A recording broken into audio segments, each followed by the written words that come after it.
All right. I'd like to introduce Ted Chapin. He's going to introduce our first speaker. And Ted is the backbone of our committee to help plan the Ecuentros. I think all of the Ecuentros. Yeah, he makes our programs. He's the jack of all trades, and we love him dearly. Okay, people who have been coming to these for 15 years knew long ago that when the planes going to the Contras came back, they were carrying drugs. But the general public wasn't aware of this until Gary Webb, as a reporter for the San Jose Mercury News, broke the story several years ago and not only printed it in a series of articles in the paper called Dark Alliance, but put it on the web, on the internet, and millions of people learned about it there. Immediately, there was criticism and rebuttals from the New York Times and the other press saying, oh, it wasn't so, but we know it was so and is so, and with further research, Gary has the latest second edition of Dark Alliance, which is available out there with no tax. Currently, Gary works for our state capital in Sacramento, where he's a consultant to the legislators' task force on government oversight.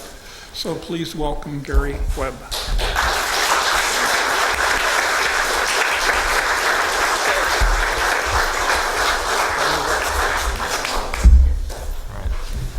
Thank you very much. Thanks for coming, and thanks for inviting me. I love coming to Santa Monica. I've spoken here several times. And it's one of these areas like Berkeley and Madison, Wisconsin. It's like one of the few islands of sanity left in an increasingly insane world, so it's always good to be here. When Ted emailed me, I think it was our first contact, and asked me to come to this, I was really intrigued because I like the idea of coming and talking about Latin American issues. Most of the speeches I've given, most of the places I've gone to talk at have been primarily about the issue of what happened here in the United States. Very few people were interested in what was going on down in Latin America and how the folks down in Nicaragua and Honduras and Costa Rica were dealing with this mess down there. And that's the part, when I did the book that was based on the series, that I really tried to concentrate on to give American readers a sense of how we're all interconnected, even though we live in different parts of the world, how things that happen in one area of the world can come back and blow up in our faces here at home. And actually, when we were groping for a title for this series at the newspaper, my original suggestion was a title called blowback, which is a term the CIA uses to describe events that happen in foreign countries that come back and blow back here in the United States. And I thought that this is probably the worst case of blowback ever. I mean, we started a covert operation down in Nicaragua that blew up into the crack epidemic here in the United States. Unfortunately, William Shawcross, I think, had, I may be wrong about the author, but there was a book by the name of Blowback which talked about how we spirited Nazis in the United States a couple of years ago, so that was taken. And actually, Dark Alliance, I think, was a better title anyway. So, what I wanted to talk about is to just give you a rough outline of what the book is about and what my series was about, and then explain in a little bit of detail how these activities that the CIA was engaged in down in Central America came back to haunt us and are still haunting us today in terms of crack and the war on drugs and that sort of thing. One of the key players in this whole scenario was a fellow named Norwin Meneses, who was sort of the Al Capone of Nicaragua. He and his family were very close to the Somoza regime. His brother was the chief of the police in Managua. He had another brother who was a general in the National Guard. And one of the things I did in the book was go into the sort of the history of the Nicaraguan National Guard and how it gave rise to this crime family that ended up, you know, when the Sandinistas came and took over power, a lot of Somoza's friends and cronies were booted out, and they came naturally to the United States because we were their allies for many years. And it essentially transplanted a criminal organization that had grown and prospered in Managua for many years, and it transplanted it to San Francisco, where the Meneses family had property and they had relatives. So when the CIA, starting in late 78, early 79, started putting together a resistance movement or a counter-revolutionary movement to the Sandinistas, Norman Meneses was one of the men they went to help them do this. And this is stuff that's in the newer edition of the book. We didn't know it at the time I wrote the hardback, but since the hardback came out, the CIA Inspector General released another 1,000 pages or so of information. And in that buried in that report was a very interesting document from the CIA, which talked about how when the Sandinistas came into power and the CIA was trying to reestablish itself down in Nicaragua, they went to Meneses and they asked him if he could show them ways into the country through various border points, which makes a certain amount of sense when you consider that he was primarily a smuggler. He was an arms smuggler, he was a cocaine smuggler, he was a marijuana smuggler, and he knew the various ingress and egress points over the borders. So at that point there was a relationship that started between the CIA and this crime boss. And when he came to California, he settled in San Francisco. A number of his henchmen also immigrated to the United States with him.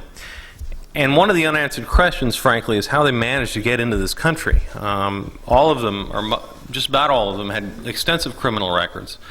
The policy of the United States government at the time was that if you had a drug conviction or drug involvement in your background, there was a zero tolerance for allowing you to come here and claim political asylum. They got political asylum without any problem. And they began very slowly reestablishing this criminal organization in California that they had in Nicaragua. Had it just been that, I don't think we would have the problems we have today, or at least not on the scale we had. But it was more than that. The CIA had more than that in mind. These men came over here not simply because they valued democracy. Obviously, if you lived under the Somoza regime, it was anathema to democracy. So they came over here for a very special reason. And that reason was that they could sell drugs in this country and turn around and use the money to fund this covert war the CIA was starting down in Nicaragua. And in early 1981, and this is, again, has been confirmed by the CIA's own documents, this man Meneses and his sidekick down here in LA, a fellow named Danilo Blandon, went down to Honduras. They met with a CIA agent named Enrique Bermudez, who was a longtime National Guard commander, was then employed by the CIA to start this contra-revolutionary movement. And what they were told in this meeting was that they had to raise money for this army. The Reagan administration gave a lot of lip service to the idea that they were against the Sandinistas, but when it came to putting the money down on the table, they weren't willing to do all that much. And the Congress was willing to do even less, and I think rightly so, because why would you want to support an army made up essentially of terrorists and assassins, which is what the basis of the conference was. I mean, that was the foundation, was Somoza's National Guard and members of his Organization for National Security. And these men were told by the CIA agent that their job was to raise money here in California to fund the Contras until the U.S. government got its act together and began shipping, weapons and supplies to them. And so they came back here with those orders, and they began importing very large amounts of cocaine into L.A., into San Francisco, into Portland, Oregon, into Seattle, Washington. They had the assistance of a Colombian shipping company called the Gran Colombiana Lines, and they were bringing literally boatloads of cocaine into the United States. Now, it's important to remember that at the time this was going on, which was late 1981, early 1982, cocaine was very much a rich person's drug. You didn't see it on the streets. You didn't see it hardly anywhere. As a matter of fact, the cops I interviewed at the time said the only time they ever saw it was when when they were in training class and somebody brought out some cocaine so they could see what it looked like. That was how rare it was at the time. And when the Nicaraguans got to the United States, they had a dilemma because they had cocaine to unload. They didn't know the country. They didn't know the markets. But they had a very good man here in L.A. who sort of showed them the ropes, this fellow Blandón. And again, this goes back to the idea of blowback. Blandón had been a member of the Somoza government. He had been in charge of the government's wholesale agricultural market. His job was to create wholesale markets for agricultural products in Nicaragua. We financed that program, part of the United States government. We actually sent him to school in Columbia so he could get an MBA in marketing. So when he came to the United States, he had this marketing background, and he got here in LA, and he looked around and he saw that there was not any cocaine being sold in South Central Los Angeles. And the reason for that is fairly obvious. It was too expensive. South Central was a marijuana and a PCP market at the time. But the Contra drug dealers had an advantage over a lot of other drug dealers in that they could get their product directly from the Colombian cartels.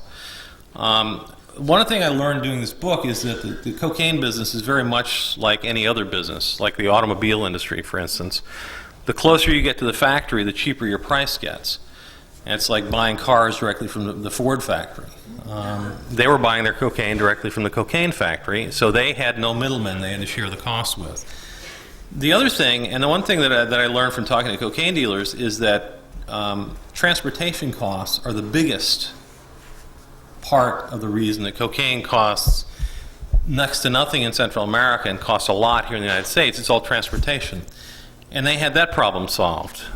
They were using, as the CIA found out in 1981, they were using commercial airliners. They were loading cocaine on commercial airliners and bringing it in.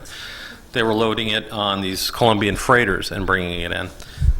Eventually, in the mid-1980s, they were using U.S. military aircraft and Salvadoran military aircraft. They had a base in El Salvador called Ilopango, which was a quasi-military, quasi-public base. They had hangars on the military side where customs inspectors couldn't go.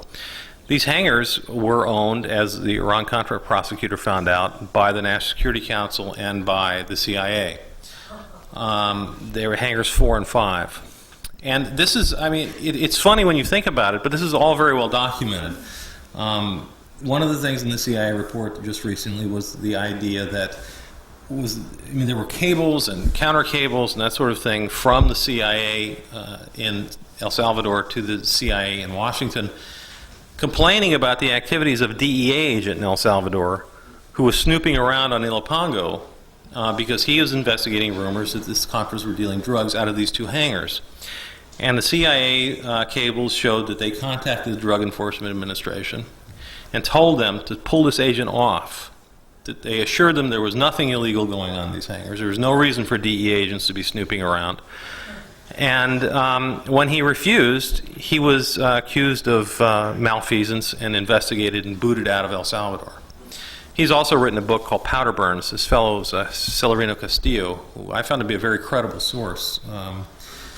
And so that's one of the ways the CIA protected this drug operation. The other way they protected it was allowing bases in Costa Rica, Contra bases near the borders, to be used as transshipment points for the planes coming up from Colombia. I found a deposition of a pilot, Costa Rican pilot named Werner Lotz, who talked about how the Colombian drug planes would come up and they would be allowed to land at these Contra air bases and refuel. And the landing fees were paid with weapons. They would drop off the weapons, continue on to the United States from Mexico with the cocaine, and go through that way. So it was a very, very intricate, very well-oiled machine that they had going on, and it escaped detection for many, many years. What happened between the time they started selling this cocaine and 1983 or 84 is there was a simultaneous development in the drug underworld towards a new form, a new use for cocaine. Most people just snorted it back in those days. Starting in the early 1980s, mainly because of drug users in Bolivia and Colombia, people started figuring out how to smoke it. And it was a very simple process. You just put it on a stove, you put some water, and you put some baking soda in with it, and you cooked it up, and suddenly something you couldn't smoke, you could smoke now. And it democratized this very expensive drug because you didn't need very much of smokable cocaine to get high. And you didn't really need a lot of money to get in the cocaine business anymore. So whereas, when cocaine was selling for $2,000 an ounce or $2,500 an ounce, you had to be fairly well heeled to call yourself a dealer. Now all you needed was $50 or $100, and you could start manufacturing crack, and you could have your own crack enterprise. And the irony of history was that at the same time these Contras were going into Los Angeles trying to sell dope to raise money to buy guns, people on the street started figuring out how to take this cocaine and turning it into crack. And the key connection in this whole chain of events was made when this MBA, this Contra MBA, Blandón, met this kid in South Central named Freeway Ricky Ross, who was a very small-time dealer, but a very savvy kid. And he had connections with the Crips because he was from a Crip neighborhood. And he figured out how to move this stuff, first of all, and how to mass market it. And his contribution to this whole problem came with this thing he called Ready Rock. And he explained this to me one day. He said, because I asked him, I said, how did you go from powder to crack? And he said, well, it was like this. He said, I had a customer who he liked getting high before he went to work. And I brought him some powder, and he said, I got to cook this stuff up on the stove. It takes me a lot of time. It makes me late for work all the time. Why don't you just make it for me? And so he said, okay. And he went out and found somebody that knew how to make it. And they started making what they call Ready Rock, pre-made crack. And it was a huge hit, like it had been in Peru and like it had been in Bolivia. It was very addictive. And suddenly Rick had more customers than he could handle. And he began buying increasing amounts of cocaine from these Nicaraguans. So that by 1985, Rick was buying and selling approximately 200 to 500 kilos a week of cocaine for not a very large section of Los Angeles. And one of the things sort of irritated me when the counterattacks on my series began was the idea that, like the Washington Post said, these men only sold 5 tons of cocaine. 5 tons of powder cocaine makes an awful lot of crack. I think I worked it out in the book, but it's like you can get 2,000 hits of crack from 1 ounce of powder. So it doesn't, 1 kilo of powder. So if you're doing 200 to 500 kilos a week, you can just imagine how many millions of doses of crack you're turning out. And very soon, what started out as a way to fund the Contras turned into a big business all on its own.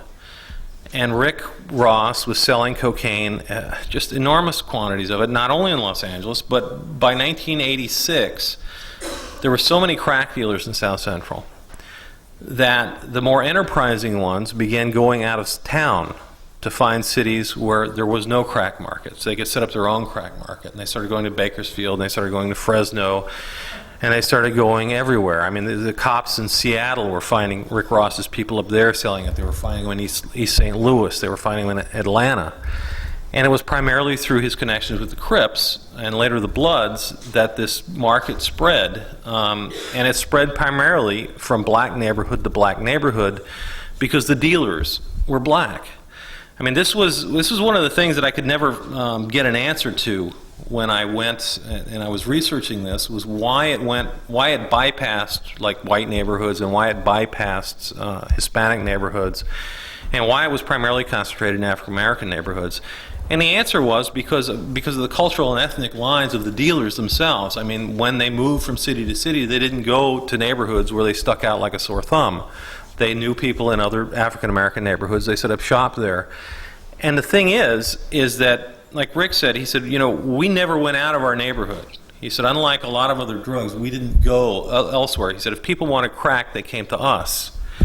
So the distribution networks stayed where they started. And in this case, it was South Central, and it spread from South Central to, black neighborhoods all over the United States eventually. So I thought this was a fairly compelling case of, the law of unintended consequences. You had a CIA covert operation which started off primarily to provide weapons for counter-revolutionaries in Central America, and it ended up giving us crack.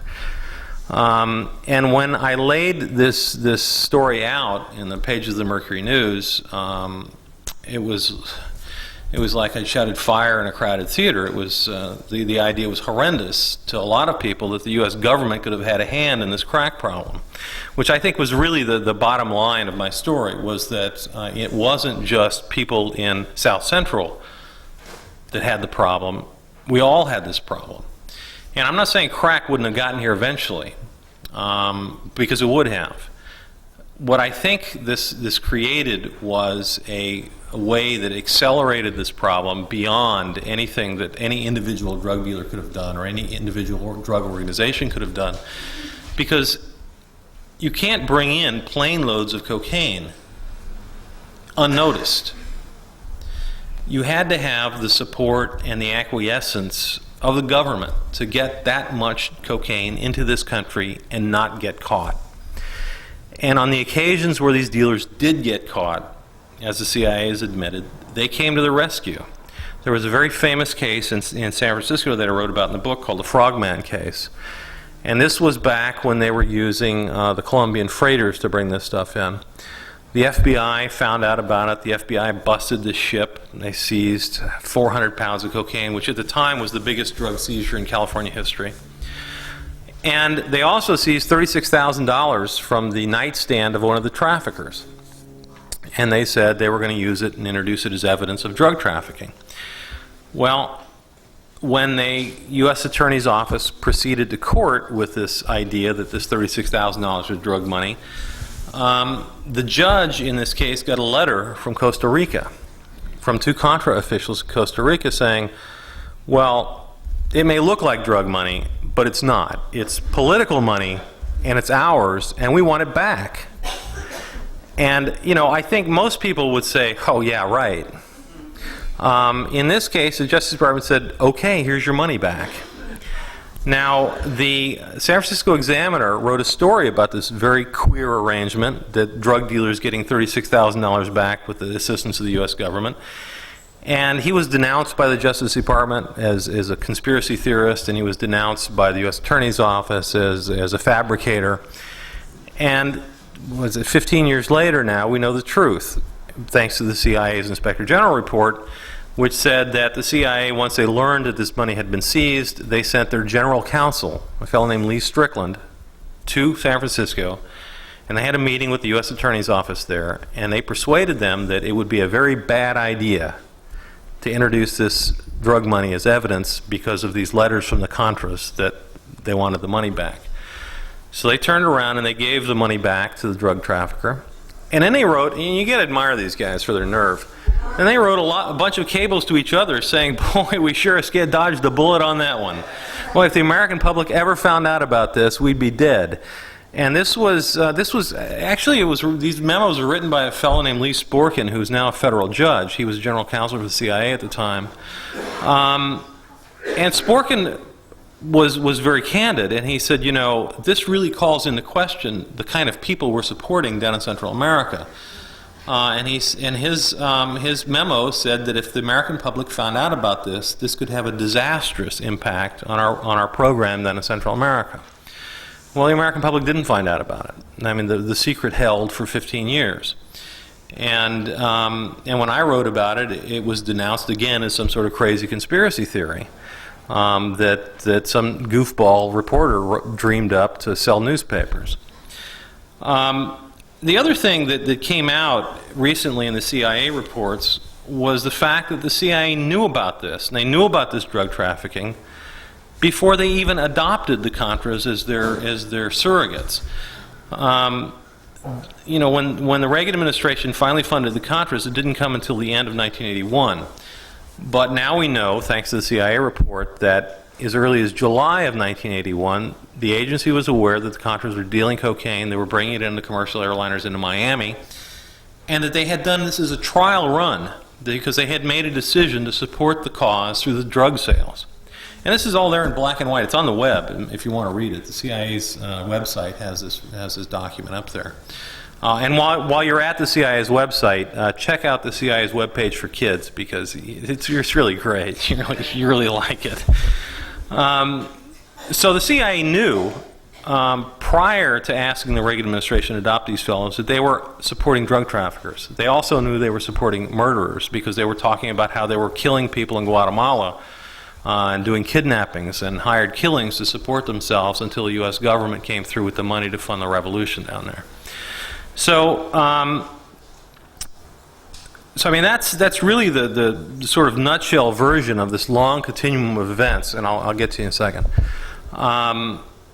That started with a bad idea, which was to overthrow this sort of democratically installed government in Nicaragua and replace it with a dictatorship. And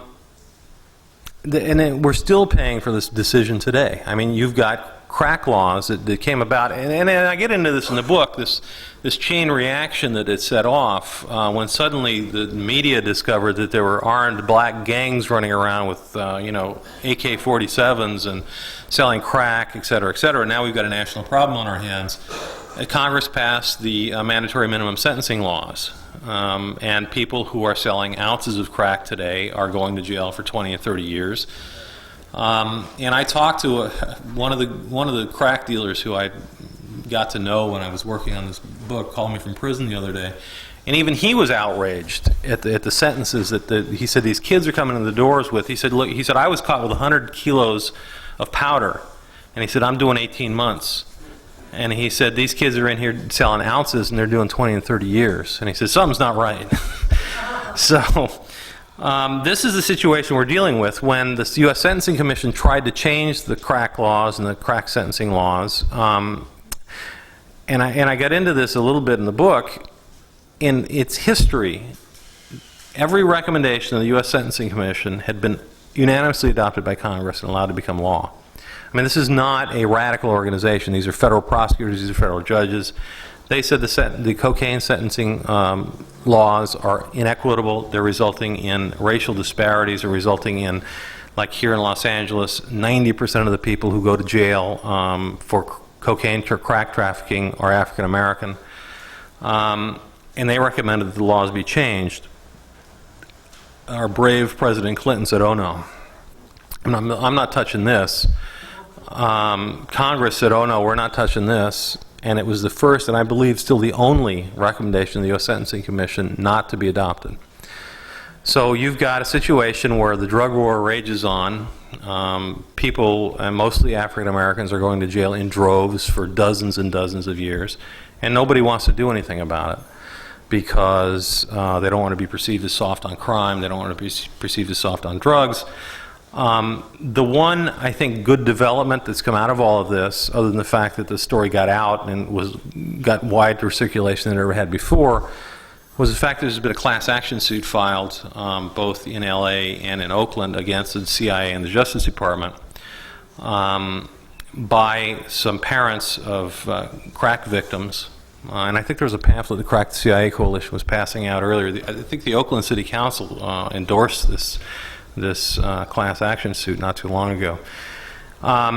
So this battle isn't over yet. I mean, it's fought in sort of baby steps. It's taken us 15, almost 20 years to get this far, but it isn't over yet. And with people like you out there, it won't be over with. So thanks very much for your attention, and I'd be happy to answer some questions now if we get time.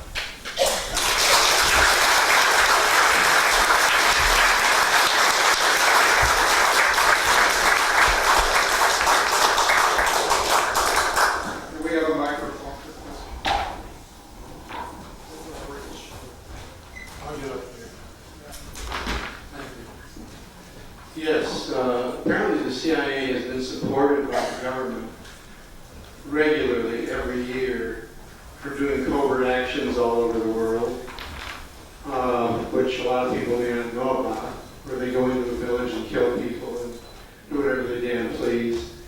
And they do it in the name of American patriotism, I suppose. But in this situation, the CIA was not supported for what they wanted to do with the Contras, right? And the reason they weren't supported is because Congress actually passed laws against supporting the Contras. Isn't that right? That's the Bolin Amendments, right? Right. Okay, so maybe you can tell us a little bit more about that. And also, I know that there was a lot of cocaine and other drugs that were dumped in Mena, Arkansas, where Clinton was the governor, Right. where apparently he knew about it and didn't do anything about it. And there were other situations of that kind that maybe you could tell us about. Thank you very much. Oh, yes, like when that guy the guy who ran for president, went over to Vietnam and found out. Oh, Bo Greitz. Well, I'm not sure if it was a different guy. The guy ran on that Reform Party. I can't think of it. Ross Perot, Yeah. okay? He was sent by the Reagan administration over to Vietnam to check on what's going on with PWOL, POWs, right? and POWs. And he found out that they were so damn busy selling drugs and arms in Vietnam. That is to say, the American soldiers were so busy with arms and drugs in Vietnam that they didn't have time to even talk to him about any of that other stuff. I'll take the last one first. I wrote a chapter in my book about that incident, and that involved a former Special Forces colonel named Bo Greitz, who was with the Reform Party. And he was sent by Bush, when Bush was vice president, to go to Laos to look into these reports that there were still American POWs being held over there, which Greitz fervently believed there were. And he made contact he got into Burma, actually with one of the men who was part of this LA drug ring. He was the arms consultant to this LA drug ring. He got into Burma and he interviewed an opium or heroin lord named Kun Sa, who had his own private army up there. Because Kun Sa was supposed to know something about these POWs. As it turned out, he didn't know anything about the POWs, but he said, as long as you're here, can you do something about these CIA people who are running dope through here? He sort of considered it his territory, and I guess he didn't like the competition. And Greitz didn't know what he was talking about, and so Kun Sa opened up his ledgers and showed him the names of various American agents that had been over there, either buying heroin and opium from his dealers. And Greitz taped all of this. He got this guy on videotape to talk about it. And when he came back to the United States, he called a fellow named Tom Harvey at the National Security Council, who had given him the authorization to go to Laos. And he said, look at this stuff. And he said Tom Harvey didn't want to know about it. And he said, destroy that stuff. You're not supposed to know about it. Nobody's supposed to know about it. Get rid of it. And Greitz refused. I mean, this guy is like a super patriot. He was one of the highest decorated officers in the Vietnam War. And he went public with this stuff. And pretty soon he found himself under indictment for misuse of a passport, which he pointed out. He said Oliver North misused passports all the time when he was running back to Tehran with birthday cakes and things, but he was never indicted. He said, suddenly I get indicted for misuse of a passport that the U.S. government gave me to use. And his sidekick, this fellow Scott Weekly, was also indicted on charges of putting explosives aboard commercial airliners, which he did. He was shipping C4. This was another deal they were involved in. They were shipping C4 plastic explosive out to the desert in Nevada to train Afghan mujahideen on how to use this stuff. And so both of these men were indicted, and subsequently their stories about Kun Sa were disbelieved by a lot of people who said, well, they're just criminals trying to get out of a rap. As far as Mena, Arkansas, I did a chapter on that also, because this was the one I wrote about in my book was not the only Contra cocaine pipeline that was going on. There was another operation on the East Coast that was headed by a Colombian drug trafficker named George Morales. And Morales was involved with the Medellin cartel, and the Medellin cartel was involved with a fellow named Barry Seal, who was a big-time trafficker from Louisiana. SEAL had based his air fleet at Mina. SEAL was also delivering weapons to the Contras. And there was a story that called The Crimes of Mina that originally was commissioned by the Washington Post. A couple of investigative reporters I know very well, Sally Denton and Roger Morris, wrote this big piece on what was going on in Mina, Arkansas. And you got to consider, you got to remember, Mina is a little tiny town up in the western mountains of Arkansas, and there's a giant airstrip up there. And during the Contra War, suddenly they were widening the airstrip and flying C-130 cargo planes in this little airstrip up there, and people got curious. Arkansas State Police got curious, and they did an investigation. They found out there was a drug ring and a money laundering ring based at Mina. And they did an investigation which got shut down. The FBI agent down there did an investigation which got shut down. And eventually Barry Seal was blown away by some Colombian hitmen, and everything went away. And then when Clinton ran for president, the first time these stories about Mina, Arkansas started coming out because of the disgruntled Arkansas State troopers who knew what was going on at Mina. One of the fellows that was running cocaine out of Mina was a guy named Dan Lassiter, who was a big brawn broker in Little Rock, a major Clinton contributor, and one of Clinton's best friends. And Dan Lassiter was indicted and convicted of cocaine trafficking by a federal grand jury in Arkansas, and was pardoned by Clinton shortly before he came to Washington. An unindicted co-conspirator of Dan Lassiter's was Clinton's brother, Roger, who was a cocaine addict. So it's always been a matter of debate whether Clinton knew about it or not, but the evidence is pretty strong that a lot of people in Arkansas knew what was going on at Mina. So I don't know if that answers your questions.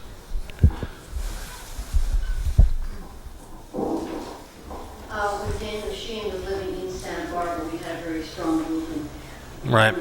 About most of all of this, and we were very disappointed when he left and he's now back east, and he sort of lost interest in following it up. I mean, I think maybe he became discouraged that it would never come out. But that since that time, we've gotten with a friend named Mike Cooper here in L.A., and I'm part of his mailing list, and he sounds like it's ready to crack wide open. And I've been hearing this a while, and I've been kind of wondering if this will ever open and the whole CIA thing will just, become public knowledge and something will happen. But where do you feel this whole investigation is now? Is there a good chance that we're going to see the end of it and the right people will be notified about? No. The short answer is no.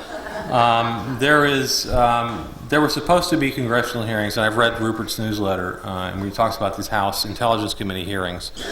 They have no interest in this issue. The head of the House Intelligence Committee is a former CIA agent named Porter Goss.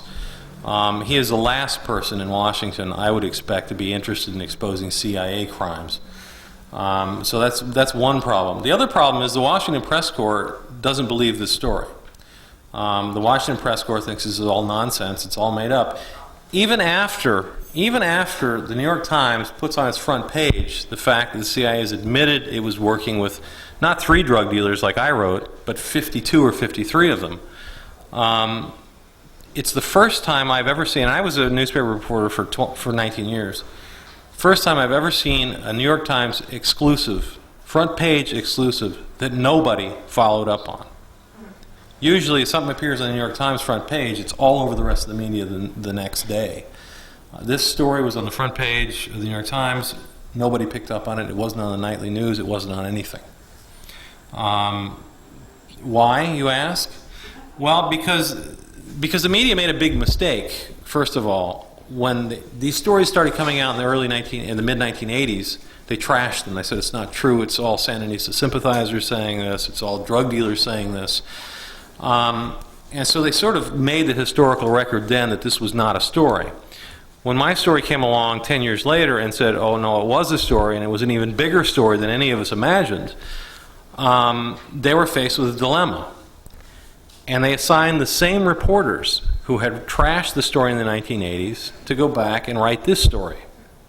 And these same reporters are not going to say, gee, I was wrong when I wrote those stories in the 1980s saying this was nothing. I'm still right. And that's the way the historical record goes. And so now, and then on top of it, my editors of the Mercury News sort of lost their spines, and when they got criticized by the New York Times and the Washington Post for running the story, they ended up apologizing for it. So that sort of stamped the imprimatur of, we made a mistake on it. Ironically, now that the CIA has come out and admitted it, which I think was the last thing anybody expected, where does that leave the press? It leaves them, out in left field, and so they continue to cling to this notion that this is not a story. They were never wrong in the first place. And politicians are very smart. They know which way the wind blows, so nobody's going to jump up except for Maxine Waters and say we need an investigation. Maxine's about the only one, and I got to tell you honestly, she got no help from the Congressional Black Caucus on this issue either. They were as soon as the press tide changed, the politicians ran in the other direction. Gary, you made reference to the suit that has been filed, which you said quite correctly has been endorsed by the City Council of Oakland. The defendants are not just the government, but the suit also targets the estates of former CIA Director Casey and others. So they're actually going after Sessions and some private individuals. In Los Angeles, Crack the CIA is trying to get the City Council of Los Angeles to also endorse the suit. Many of the plaintiffs are from LA, including Donna Warren, whose son was murdered in a drug deal.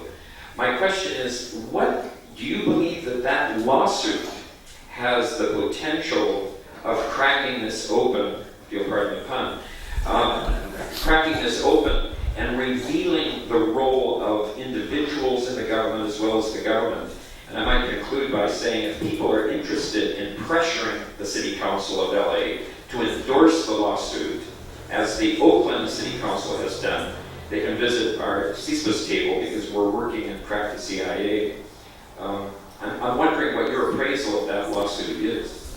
Well, I think it's got the best chance of anything of getting to the root of this problem. The only thing that troubles me is what the earlier questioner said about Dan Sheehan. The Christic Institute, as many of you probably know, tried to do this in 1986. They beat the Iran-Contra scandal to the public knowledge by a good 6-7 months. And initially, the press reaction was very favorable because they knew that Sheehan and his company had done their homework. They had Oliver North in there, they had Richard Secord in there, they had a whole cast of characters. The Christics' problem is that they were ahead of their time. The other problem they had was that they were trying to do too much with one action. The third problem they had was that they were fighting the government in the federal court system, which is a very dangerous arena in which to take on the federal government. And what happened to the Christics was that they got a judge who didn't like the suit, and he not only threw it out of court, he levied these enormous sanctions against Sheehan and company for even bringing the lawsuit in the first place, which essentially bankrupted the Christic Institute. So that's my only concern, is that if you get the wrong federal judge, you're screwed. And they can not only throw your case out, they can really hurt you financially. So it's a very dangerous arena to fight the federal government, and unfortunately it's the only one left. I mean, Congress has no interest in this issue anymore. We have time for 2 more. So a spelling question, is that C-H-R-I-S-T-I-C? Right, right.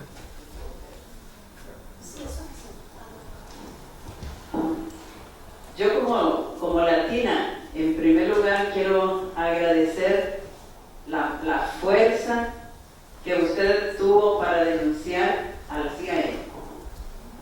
As a Latina, I want to congratulate you on, thank you on the strength that you had to denounce the CIA.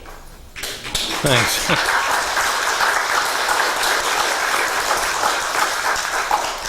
Pero también quiero decir que después de su denuncia en el periódico se organizó la coalición contra la CIA y el crack.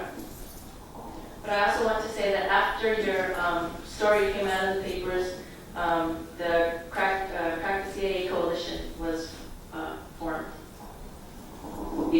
por sentirme yo tan ofendida como salvadoreña y sobreviviente de tortura de los escuadrones de la muerte entrenados aquí en Estados Unidos?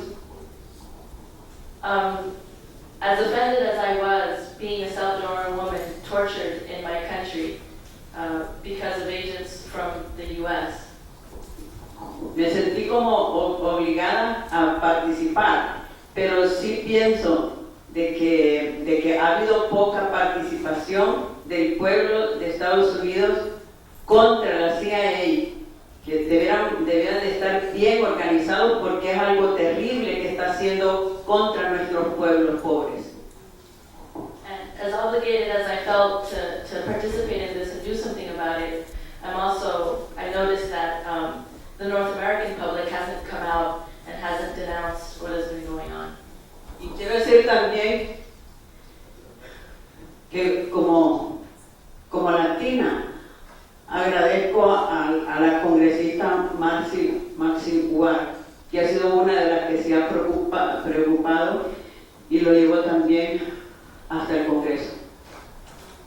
And also, as a Latina, I want to appreciate Maxine Waters' efforts to bring this issue out and, up to Congress.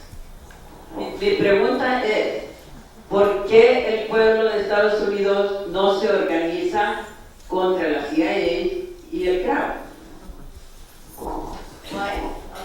But my question is, why don't the people of the U.S. really organize against the CIA and what they're doing in other countries?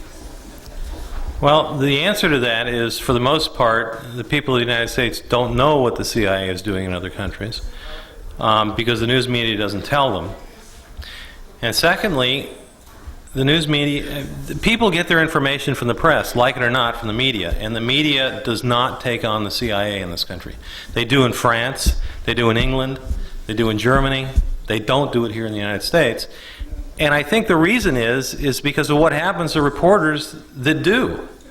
Even Seymour Hersh, who's a world famous investigative reporter, he broke a story in 1975 on Operation Chaos, which was a CIA domestic spying operation.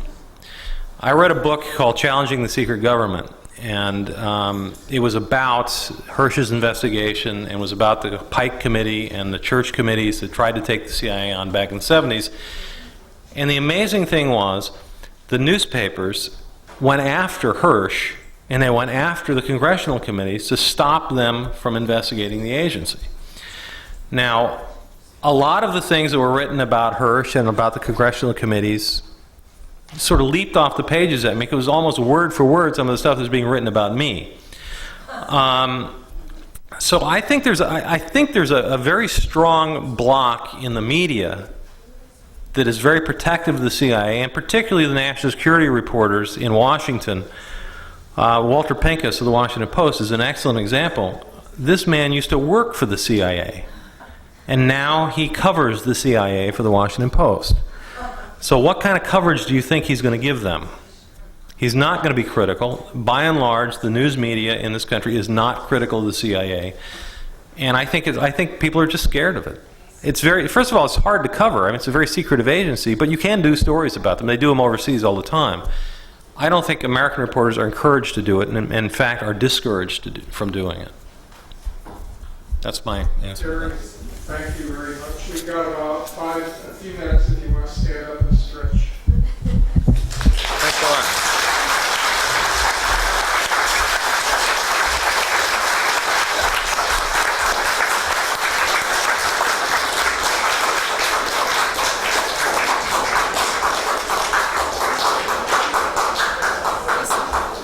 We said stand up and stretch, but don't go away.